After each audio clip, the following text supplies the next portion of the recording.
Mariam Rahmanian works with farmers and breeders to implement a national program on participatory plant breeding in Iran, an initiative of an NGO called the Center for Sustainable Development and Environment. She served for 3 years as vice chair of the steering committee of the high-level panel of experts on food security and nutrition of the Committee of World Food Security. Thank you. Good afternoon. Do you hear me? Yes. I wanted to pick up on one of the topics that is closest to my heart that I've been hearing in these past few days, and that's the issue of alliances. Building alliances, I think, is, as we've heard, crucial to the food sovereignty movement. For me, in my experience, the broadest and most inclusive space for building alliances in the food sovereignty movement is the International Planning Committee for Food Sovereignty, which Phil mentioned this morning in relation to the reform of the Committee on Food Security. So this is a space which includes not only Via Campesina, but also ROPA, the two World Fisher Folks organizations, WAMEP, the World Alliance of Mobile Indigenous Peoples, so those are pastoralists, and the list goes on. So it's really, as Mamadou was saying yesterday, we need to remind ourselves that food sovereignty is not only Via Campesina, it's really much, much more than that.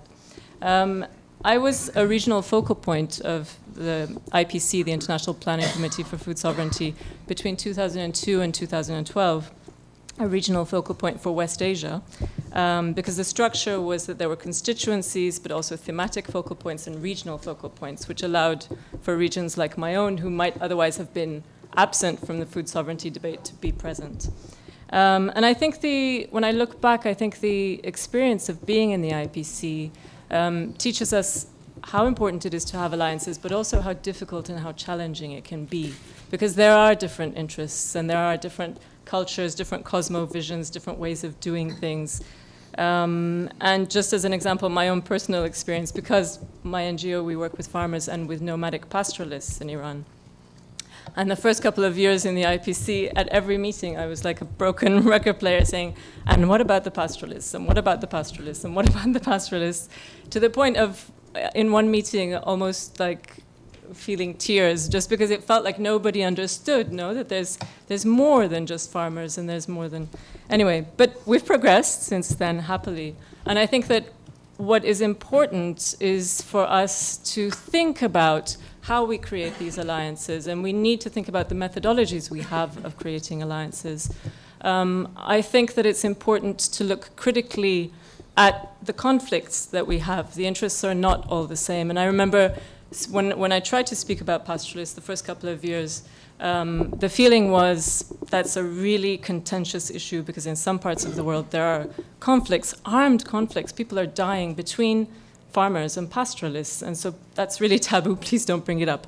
But we've progressed, as I said, since then. And I remember when we were co-organizing the Nyeleni Forum in 2007, one of the topics that we brought up was this issue of the conflicts are not always us against them. It's not always with the outside, no? Sometimes there are conflicts inside. And so we brought up one of the thematic workshops of the Nyeleni Forum was exactly on this issue of those touchy conflicts that we sometimes prefer not to look at, which are inside the movement, often conflicts over land. And we called that workshop it was somebody's brilliant idea to put a positive spin on it, because we were talking about our own conflicts over land, no? And we called that workshop Sharing Territories, no? Which was a really nice way of saying, okay, there's only this much land, and we have to figure out a way of how to share it amongst ourselves. So I think that, as I said, we need to think about methodologies, and I think we need to ask ourselves, how do we know if we're doing this alliance building well? No, I think that often we think that you just bring people around the table and that's enough, but still it's not enough, because there are also power differences in our own, around the table with a family. There are even power differences there. So we need to ask ourselves, what does it mean to be building alliances well? How do we know if we're doing it well, and how do we know if we're not doing it well?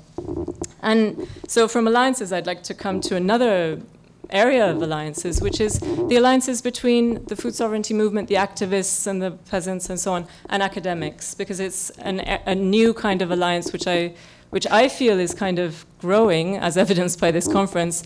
It's also an area which I find myself in because the IPC has placed me into this, what you've mentioned. I'm in the high-level panel of experts for food security. It's a part of this whole restructuring of the global governance of food. And the IPC, all of the food sovereignty movements in the IPC managed to impose on the states and on FAO and the CFS that if you're talking about expertise for policy making or knowledge for policy making, it's not only the expertise of academics and so on and so forth. There's other types of expertise, there's other types of knowledge and cosmovisions and so on and so forth. Yet we're working very closely with academics in that space of the HLP, of elaborating these reports. A number of those experts are in the room here who have helped us put our policy proposals into a language and with justification that the policymakers can buy. I'd like to maybe close by drawing three lessons, three things to keep in mind when we're building alliances. One, as I said, is constantly asking ourselves, how do we know if we're doing it well? And I don't think that there's any one single answer, or a particular definition of a good alliance. But I think it's important when you're building alliance to constantly reflect on it as you're doing it. And I think it's important to have long-term collaborations, because these things, you can have a conference like this conference is excellent, but I think you need to build relationships, which if you're talking about activists and academics, it means doing research together and building long-term collaborations. I think that's the only way to go. Thank you. Sorry.